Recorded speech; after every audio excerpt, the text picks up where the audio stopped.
خبر شامل کرتے ہیں بورے سے محمد رضوان اللہ کی رپورٹ کے مطابق بورے کے نواحی گاؤں 461 ای بی کے گورنمنٹ ایلیمنٹری اسکول میں پنجاب ٹیچرز یونین کے صدر مرزا طارق نے میڈیا نمائندگان سے گفتگو کرتے ہوئے کہا کہ نعمان نامی مقامی شخص جس کا کام ہی لوگوں کے خلاف جھوٹی درخواستیں دینا اور مقدمات درج کروانا ہے، وہ گورنمنٹ ایلیمنٹری اسکول کے اساتذہ کو پچھلے 1 سال سے بلیک میل کر رہا ہے، حالانکہ اس کی دی ہوئی ساری درخواستوں پر انکوائریاں مکمل ہو چکی ہیں۔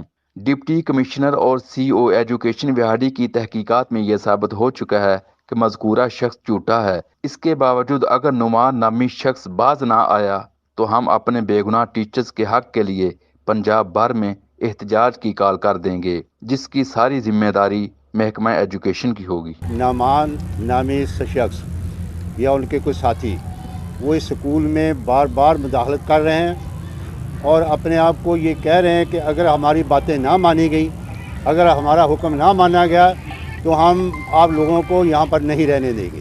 انہوں نے سکول کا نظام درم برم کر دیا ہے اور ان کو وہ لوگ اس سکول کے ٹیچر حضرات کو وہ سمجھتے ہیں کہ ہمارے ذاتی ملازم ہیں۔ تو آج کی یہ پریس کانفرنس جو ہو رہی ہے government elementary school 461 E B Burewala میں،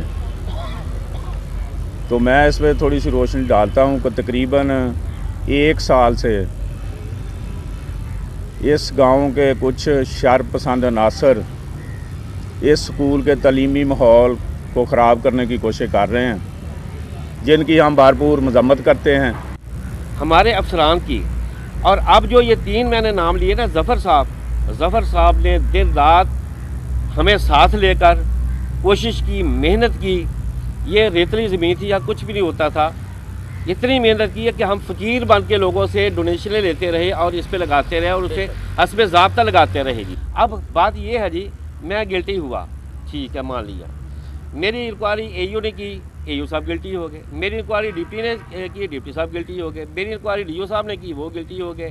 میری انکوائری وکیل بھٹی صاحب نے کی، وہ گلٹی ہو گئے۔ میری انکوائری سی او صاحب نے کی، وہ گلٹی ہو گئے۔ میں تو چلے مانا گلٹی ہوں جی، میری گلٹی ہونے کو بھی آپ ڈاکومنٹری کسی بھی طرح ثابت کر رہے ہیں، میں پھر بھی مجھے حق ہی نہیں رہتا پہنچتا کہ میں سکول میں ایک لمحہ بھی رہوں گا۔